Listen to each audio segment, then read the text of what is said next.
Yorana Kuraora Aronga Kaohanui Manaha Wanege. Dans le Pacifique, le documentaire n'est pas juste une caméra qui filme, c'est un miroir, une mémoire, parfois un électrochoc en fonction des sujets. Et quand il est fait ici au Fénois, il raconte des réalités qu'on connaît, mais qu'on n'ose pas toujours regarder en face. Aujourd'hui, nous recevons deux co-réalisateurs. Nous recevons d'abord Denis Pinson, co-réalisateur du film Fénois Vice, Yarana, Yarana. et Tetiamana Hervegen, qui est co-réalisateur du film Les mots qui blessent, Yarana. Yarana. De regards, de sujets forts, une même envie racontée vrai, avec respect et avec impact. Coup de projecteur sur le FIFO, c'est notre sujet du jour dans Manava, votre émission Info Service.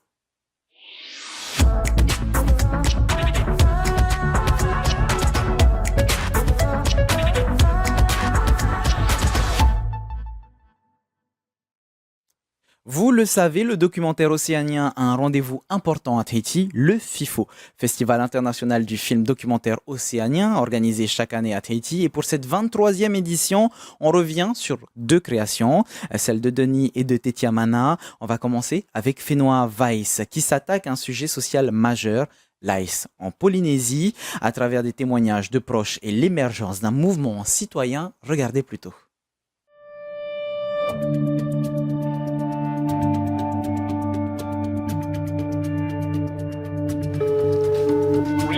J'ai lu ton message. Bon, qu'est-ce qui s'est passé? Il a tapé ma belle-sœur, il a étranglé, il était agressif. Non, toi, tu comprends rien. Il est tout fort. Non. Et il y aura la police de fois 1. Écoute, je vous appelle au sujet d'un jeune qui est tombé dans l'ice, tout ça. Et apparemment très violent. Ce sont les parents qui viennent de m'appeler là. Depuis 30 ans, l'ice, drogue puissante et addictive, envahit la Polynésie française. Elle prospère dans les quartiers et se vend sur les réseaux sociaux. C'est plus facile de trouver un sachet d'ice qu'un stick de cannabis, quoi. Là, aujourd'hui, je me pose la question, mais qu'est-ce que sera la société de nos enfants demain? Parce qu'il y a toute une génération là qui sont atteints. Face à ce fléau, des familles, des proches tentent de tenir debout et protéger les leurs. Leurs histoires crient l'urgence. J'ai une fille magnifique, mais la voix détruite comme ça. Mon mari il me dit ceci, notre fille elle est morte, elle est plus là. C'est plus notre fille là.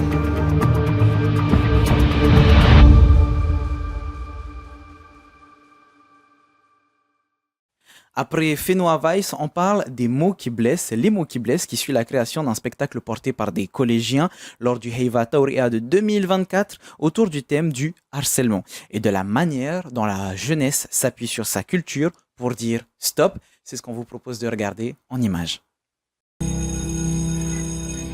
Au début, c'était juste quelques moqueries comme ça. Puis à la suite de ça, il y a eu encore pire. Il se faisait frapper et vraiment, ça n'allait plus. Mon meilleur ami a du coup mis fin à un séjour suite au harcèlement. Mon petit frère qui était malade, à l'école il se fait beaucoup harceler. Ça fait 2 semaines il ne retourne plus à l'école parce qu'il avait peur de se faire harceler. Comment c'est possible de faire passer le thème du harcèlement par la culture, en danse, par un spectacle? Nos élèves ont mis un point d'honneur à ce que le thème qui soit pour l'année 2024 soit le harcèlement scolaire.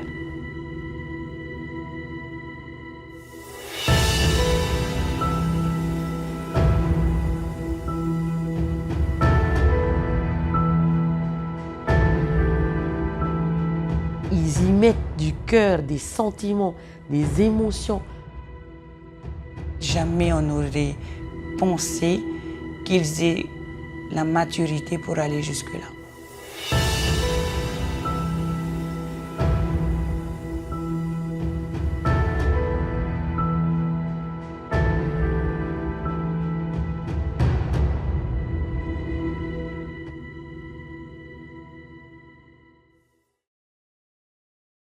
Vous avez vu les teasers de ces deux créations, de ces deux films documentaires, mais comment ces films documentaires ont-ils été créés? On va commencer les questions avec toi, Denis.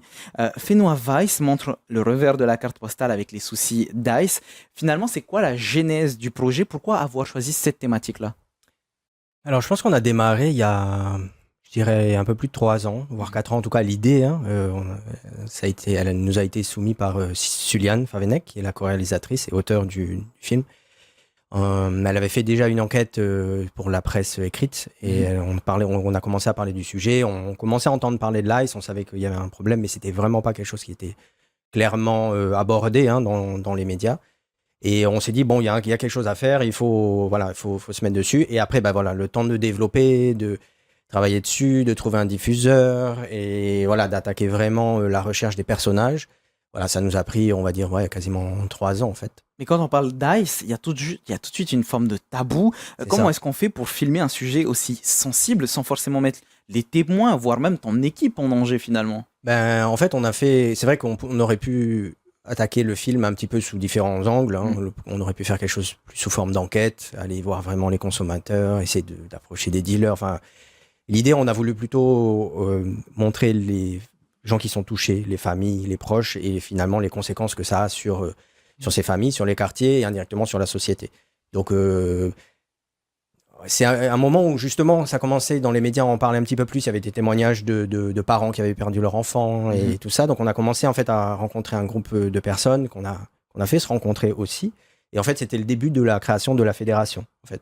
Et donc, on a un petit peu participé quelque part aussi à ce mouvement-là. Et du coup, après, il y a cette confiance qui se crée, il faut prendre du temps et passer énormément de temps. Et en fait, petit à petit, on a commencé à tourner avec ces familles-là. Dans la même idée, finalement, que Fais-nous Vice, avec toi, Tetia Manin, cette fois-ci, on parle des mots qui blessent, qui suit des élèves qui montrent un spectacle contre le harcèlement. C'est important de soulever ce genre de thématique, de problématique. Comment ça t'est venu, toi et ta co-réalisatrice? Alors déjà, la problématique du harcèlement, c'est un sujet qui est de plus en plus exploré par l'éducation nationale. Et c'est un projet en fait qui existait déjà. On s'est, entre guillemets, greffé dessus pour apporter un support audiovisuel au projet. Donc le projet, c'était parler du harcèlement à travers un spectacle au Heiva Taurea, au collège de Taunoa Makotevane.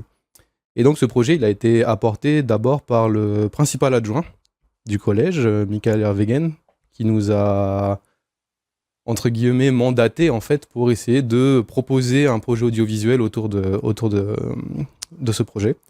Et donc c'est comme ça que c'est parti. Et donc du coup, ça a été un travail de longue haleine sur plusieurs mois, les mois de préparation du spectacle. Le fait que ce soit des jeunes qui en parlent, des jeunes qui sont touchés de près ou de loin par le harcèlement, ça rend le propos plus juste, plus écouté, plus compris? Ça rend le propos plus sincère, du moins. Ce sont des enfants qui sont venus d'eux-mêmes pour témoigner. On a simplement fait passer un appel de bouche à oreille. Vraiment, ça n'a même pas été sur des affiches ou quoi. Vraiment, ça a été du bouche à oreille dans le projet du spectacle. Et au fur et à mesure, ce sont des enfants qui étaient déjà engagés dans le spectacle, donc qui avaient à cœur de parler de harcèlement. En fait, ils se sont déliés, rapprochés de nous. Au début de manière un peu informelle et puis petit à petit devant une caméra. Donc c'est quelque chose de sincère qui venait des enfants. On ne savait pas dans quoi on se lançait, on ne savait pas ce qu'ils nous allaient nous raconter au début. Et en fait, on l'a découvert au fur et à mesure et ça a nourri l'écriture du projet. Donc c'est un projet qui a été pas si simple à écrire parce que l'écriture s'est faite vraiment au fur et à mesure, voire même à la fin, une fois qu'on a réuni tous les...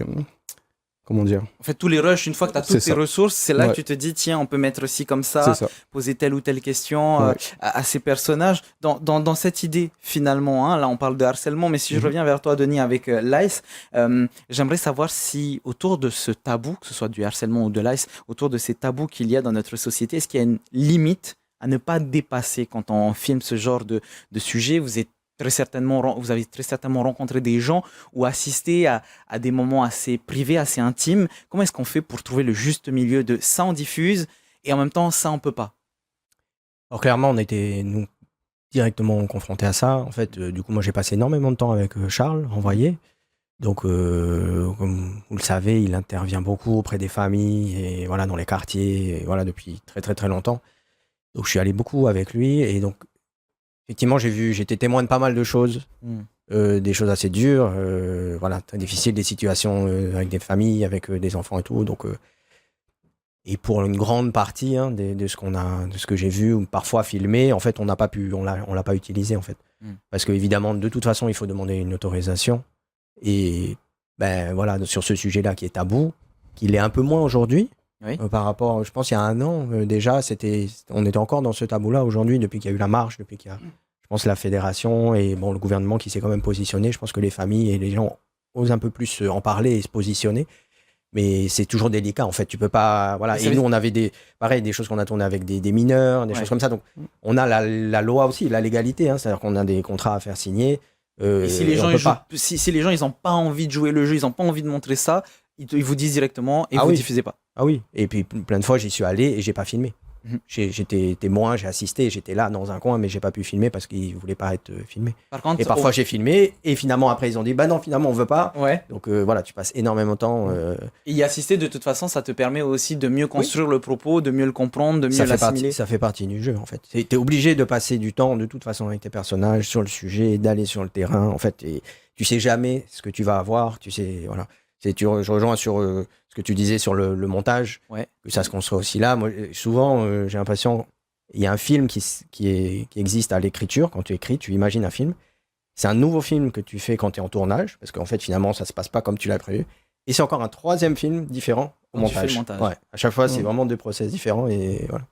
C'est impressionnant de voir finalement tous les backstage de ces films. Là, tu nous as parlé de ces contrats, de l'autorisation des familles, de la loi, etc. De votre côté, Titiamana, je suppose qu'il y avait aussi des choses dans ce sens. Bon, c'est des mineurs, puisque c'est le Heiva Taurea de 2024. Donc, il y a beaucoup de logistique, que ce soit l'autorisation parentale, l'organisation autour des répétitions, le respect de la parole d'élèves et surtout, on est jeune, on a un peu pudique, on n'a pas envie de parler de tout et de rien, surtout là le sujet est assez fort. Donc je suppose qu'il a fallu tisser des liens de confiance avec les élèves. C'est ça, c'est une synergie en fait qui s'est construite au fur et à mesure. Et puis au niveau de tout ce qui est autorisation de tournage, la première chose pour nous était déjà d'obtenir des autorisations de la part de l'éducation nationale. Les écoles finalement ce sont des lieux qui sont très sécurisés, on n'y pénètre pas comme ça. Encore moins avec une caméra pour filmer des mineurs. Donc avant même d'avoir l'autorisation des étudiants avec leurs parents, du coup, c'était une discussion avec l'éducation nationale. Pourquoi est-ce qu'on veut travailler sur ce sujet-là ? Parce que finalement, entre promouvoir un sujet négatif, en faire l'apologie et faire de la prévention, des fois la frontière elle est mince. Il suffit de rater un montage ou une anecdote pour que finalement on bascule plutôt dans la mauvaise publicité.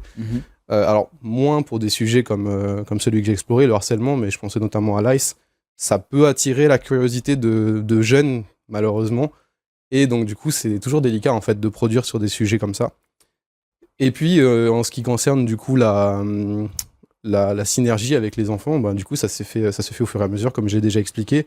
Et la première difficulté auquel on fait face, c'est la censure. On en parle beaucoup au niveau des médias. Mais en fait, la première censure qu'on rencontre, c'est la censure qu'on s'impose à nous-mêmes. Donc, ce que les enfants vont censurer eux-mêmes dans leurs discours, dans leurs histoires, ce qu'ils vont pas raconter, ce dont ils ont le plus honte, ça, c'est la première censure auquel on fait face. Et c'est une censure qui quelque part, c'est du bon sens, en fait, de leur part. Et ensuite, il y a la censure que nous, on va appliquer, qui va être de sélectionner, encore une fois, les petits moments qui ne sont pas pertinents à exploiter et explorer pour éviter justement d'en faire de la curiosité malsaine ou l'apologie en fait du sujet que tu veux éviter justement. Plutôt que de faire de la prévention, il y a plusieurs choses qu'on a pu voir sur vos teasers. Par exemple, on peut voir les images d'illustration. Dans ton cas, comment est-ce qu'on fait pour illustrer, tu vois, le sujet du harcèlement? On va pas non plus montrer des enfants en train de se faire harceler et de filmer ça sans rien faire. Comment est-ce qu'on fait pour illustrer ce genre de sujet? C'est du contact avec les enfants en fait dans la cour de l'école. Au fur et à mesure, notre caméra elle est oubliée. Et on fait en sorte qu'elle soit oubliée, on se place de manière à ce qu'on soit le moins vu possible. On connaît les enfants qu'on a le droit de filmer, avec qui on a une bonne entente. Et du coup, en fait, au fur et à mesure, on va glaner des images qui sont, mine de rien, assez parlantes, parce qu'en fait, une cour d'école, ça peut être assez violent au quotidien. Quand bien même, c'est pas de l'extrême violence ou de la violence vraiment pour blesser, heurter, c'est régulièrement des actes un peu brutaux, régulièrement des shadows entre élèves. Et en fait, mine de rien, c'est des comportements qu'on retrouve toute la journée. Et il suffit simplement de filmer 2 élèves qui font, entre guillemets, semblant de se battre pour illustrer qu'en fait, derrière, s'ils font semblant, c'est qu'en fait, ils sont confrontés régulièrement à cette violence. Là, tu vois, tu nous parles de cette violence et de comment est-ce qu'on voit un peu les backstage. Comment est-ce qu'on fait, Denis, pour le côté émotionnel? Comment on fait pour ne pas se faire dépasser par les émotions? Sur le teaser de Fenoa Vice, on a pu voir une témoin qui était en train de pleurer. Comment est-ce qu'on fait pour être vraiment dans son rôle? Parce qu'effectivement, avant d'être, que ce soit journaliste, reporter, réalisateur, on est avant tout humain. Comment est-ce qu'on fait pour faire la part des choses?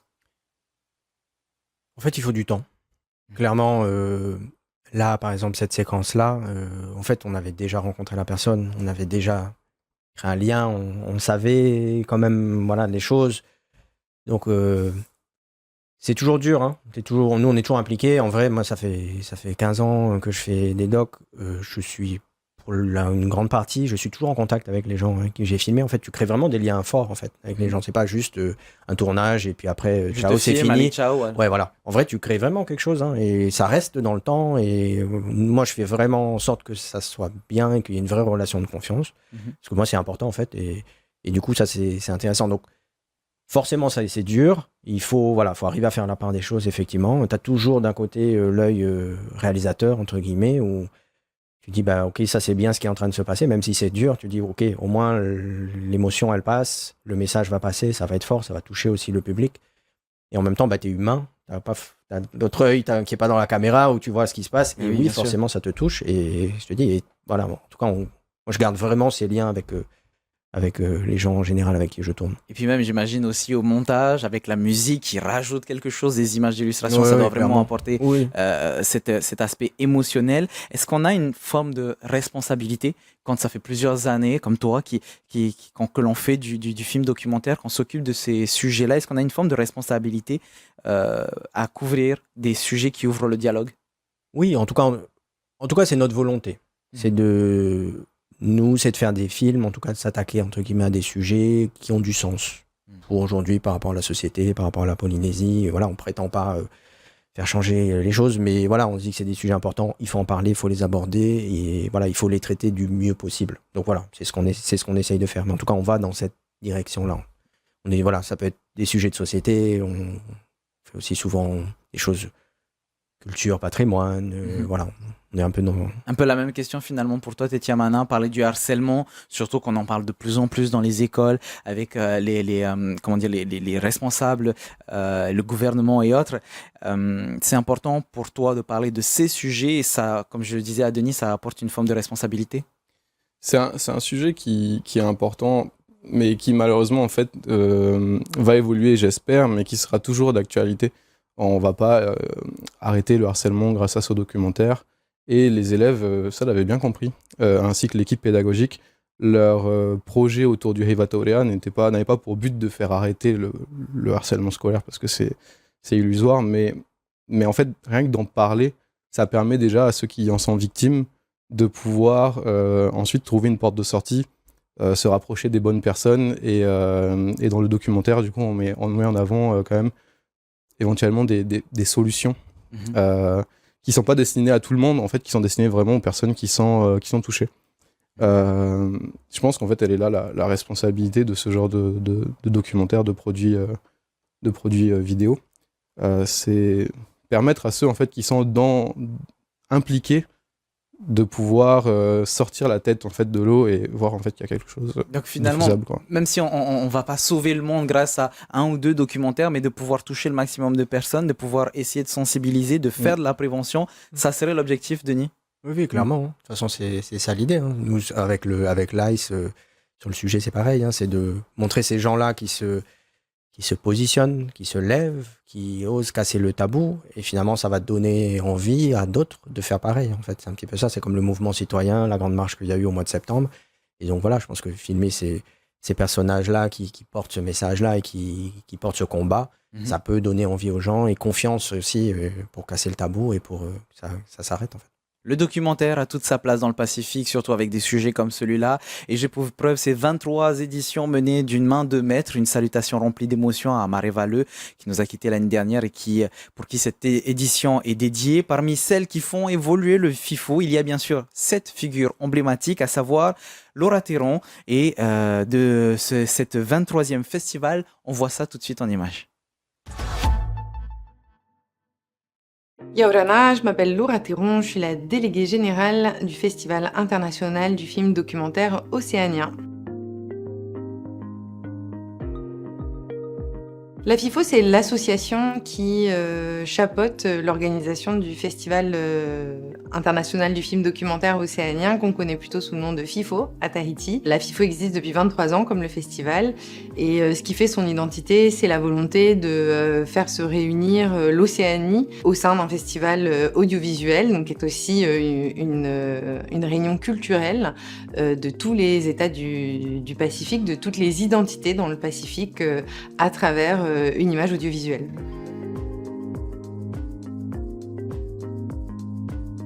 Alors cette année, on a une sélection de 44 films, 10 films en compétition, 14 films hors compétition, 7 films courts-métrages documentaires et 12 films courts-métrages de fiction. Généralement, on a un large panel de représentation des pays, des identités du Pacifique. C'est le cas cette année, ça fait partie de notre ligne éditoriale de faire en sorte que l'Océanie soit représentée le mieux possible. Et donc, en compétition, on a des films qui viennent, qui nous emmèneront plutôt en Australie, en Papouasie-Nouvelle-Guinée, aux îles Salomon, à Hawaï, à Samoa, en Polynésie française, dans les rues de Papeete. Et puis le reste de la sélection nous emmène aussi à Fidji, à Rapa Nui, à l'île de Pâques. C'est chaque année un voyage qu'on propose en Océanie à travers le regard des filmmakers du Pacifique. Les thématiques du FIFO représentent chaque année la réalité de l'Océanie, donc à la fois son histoire, les enjeux environnementaux et puis les enjeux sociétaux actuels qui peuvent être d'ailleurs des enjeux de réappropriation d'une histoire postcoloniale.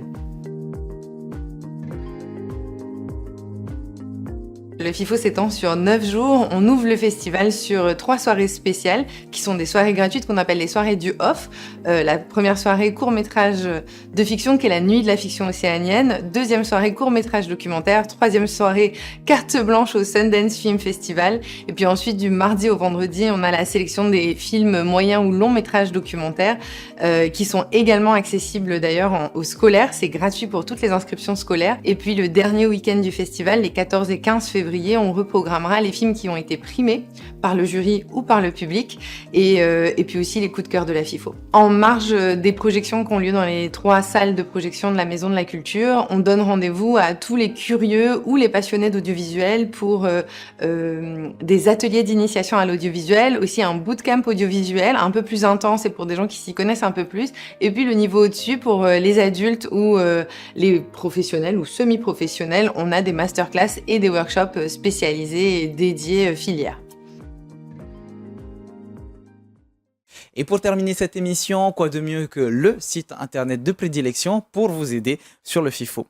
FIFO-Tahiti.com, tout simplement, film en compétition, hors compétition, les courts-métrages, toutes les créations, le programme pour les écoles, mais aussi les jurys avec de grands noms comme celui de Aaron Sala, qui est leader du tourisme régénératif à Hawaï et cette année président du jury, mais aussi Anusha Durey, qui est cinéphile passionnée et surtout productrice en Australie, Stephen Stellin, producteur d'Aotearoa, ou encore Tuari Traki, artiste des arts vivants de Tahiti. Dans le programme, vous y trouverez aussi un petit mot qui rend hommage à Maré Valeux, sa curiosité vive et son engagement profond envers les récits du Pacifique. Pour terminer, Denis, un petit mot pour inviter les gens à venir au FIFO. De toute façon, il faut en profiter. C'est une vraie porte ouverte sur l'Océanie. Je pense que ça nous permet de beaucoup de sujets différents et ça nous permet de comprendre mieux, je pense, nos sociétés, les sociétés qui nous entourent. Et voilà, moi je sais que ça fait j'ai démarré quasiment au premier FIFO en fait. On avait créé notre première association audiovisuelle. Donc depuis toutes ces années, j'ai toujours participé et voilà, je pense que c'est hyper important d'y aller pour voilà, pour De son venir éducation, participer. pour voilà, comprendre un peu mieux les choses. Et découvrir toutes ces créations. Ouais. Titiamana, pareil, un petit peu la même chose, un mot pour inviter les gens à venir. Oui, bah, le FIFO, c'est la culture et l'échange. C'est le lieu de prédilection pour rencontrer et découvrir du beau monde et des sujets complexes. Ça reste une petite équipe qui met en place le FIFO, une équipe de passionnés, et ça se sent. C'est encore à l'échelle humaine. Et je pense que c'est ce qu'il faut mettre en avant chez nous, c'est ce contact et cette proximité qu'on a encore dans ce genre d'événements. Cette année, c'est la 23e édition du FIFO. On souhaite encore 23 prochaines années de FIFO à toutes les équipes. Merci beaucoup de nous avoir suivis. On se retrouve très bientôt pour une nouvelle émission. Maururu itotatou faririra trahuma pareana.